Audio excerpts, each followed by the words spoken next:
UPPLनो भट होनाय माने गावखौनो माने सरसोमना लानाय बे फोथायनानै लानायसो जागोन। रायजो राजा नोंथांमोना थामनेल आरो टाइटेलाव नुनानै एसेबाबो हमनो हाखाबाय जानांगौ। मानोना मानब गेदेर हाग्रामा महिलारि बिथाङा मा फोरमायनो सानदों नैबे बाथ्रानि गेजेरजों, नैबे बिबुंथिनि गेजेरजों बिथाङा मा फोरमायनो नाजादों, रायजो राजानिसिम मा मेसेज होनो नाजादों, थ' बेखौ आङो नोंथांमोननो माने थख' थख' थन्न' थन्न' फोरमायनानै होनो सानदों आरोना।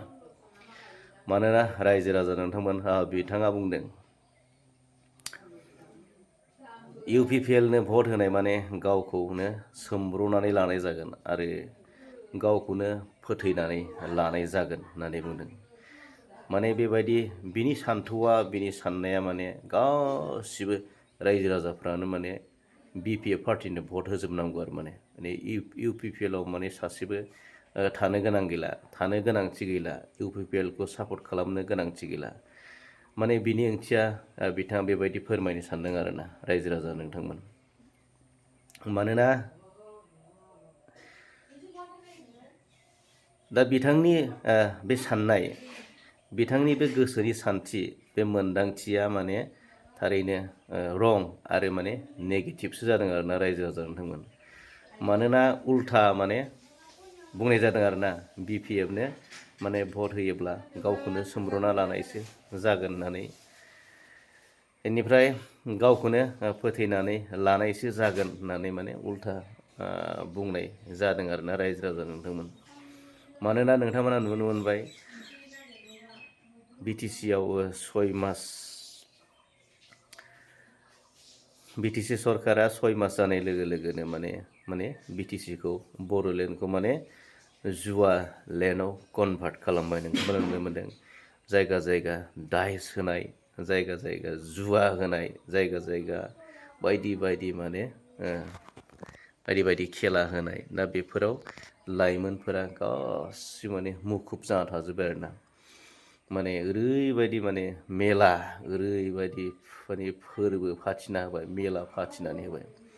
माने जौ जुवाजों लाइमोनफोरा गबोबाय, फैयै फैयै नैबे मेट्रिकनि रिजाल्टआव माने थांनाय बोसोराव जेसेबां माने मेट्रिक मोजाङै पास रिजाल्ट खालामनो हादोंमोन, नाथाय बे बोसोराव माने मेट्रिक रिजाल्टआनो डाउन जाबाय आरोना रायजो राजा नोंथांमोन। थिग बेबायदि माने थ' बियो माने बिथांनि फोरमायनाया माने उल्थाथार आरोना नेगेटिभ माने। थिग बेबायदिनो माने BPFनो भट होनाय माने धंस' जानाय, BPFनो भट होनाय माने जोबस्रांनाय, लाइमोनफोरनि फिउचारा जोबस्रांनाय, बेनिफ्राय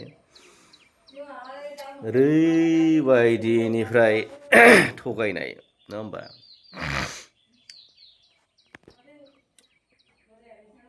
माने BPFनो भट होनाय माने BPFखौ देरहाहोनाय माने रायजो राजाफोरा माने थगायजाबाय थानाय, रायजो राजाफोरा माने थगायजाबाय थानाय।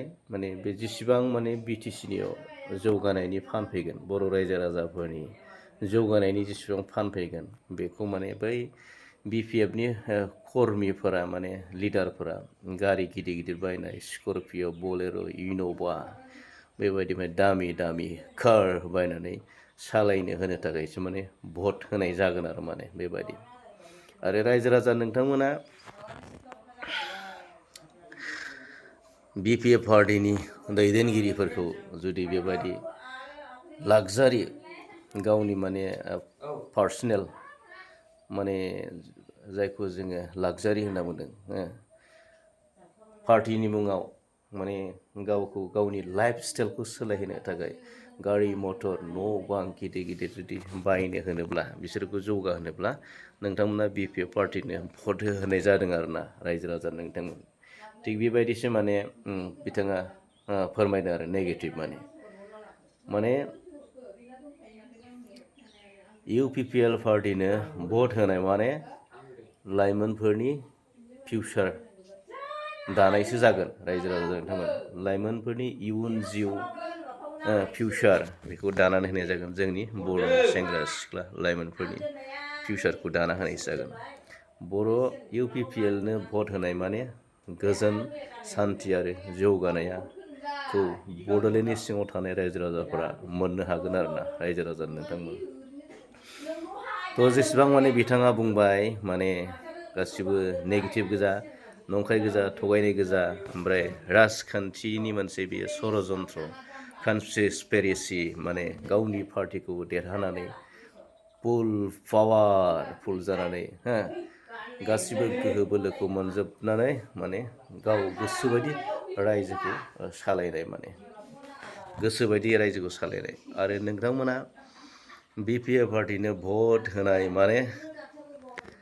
माने मा फेमिलि सेन्ट्रिक गाव गावनि परियाल फेमिलिफोरखौ जाथि बंस' बाय बाहागिफोरखौ मन्त्रि मिनिस्टार बानायनोब्ला नोंथांमोना बिपिएफ पार्टिनो भट होआ आरोना रायजो राजा नोंथांमोना थिग बिदि थ' बिथांनि बुंनाया गासिबो नेगेटिभसो आरोना थ' नोंथांमोना बेखिनि बाथ्रा बुंबाय आरो नोंथांमोना फैगौ थांनाय 2026नि एमएलए बिसायख'थियाव भट होनायनि रिजाल्टखौ नोंथांमोना एप्रिल मेनि 4 थारिखआव मोननो थांगासिनो दं आरो बिनि फिथाइया इउपिपिएलआ 15थायाव 12था देरहानो थांगासिनो दं बियो एग्जिट पल बायदियै कनफार्म जाबाय आरोना रायजो राजा नोंथांमोन आरो नैबे बैसागोनि गेजेरावनो मानाव गेदेर प्रमद बर'आ रायजो सभायाव बिथाङा समायखिरा जाबाय आसामनि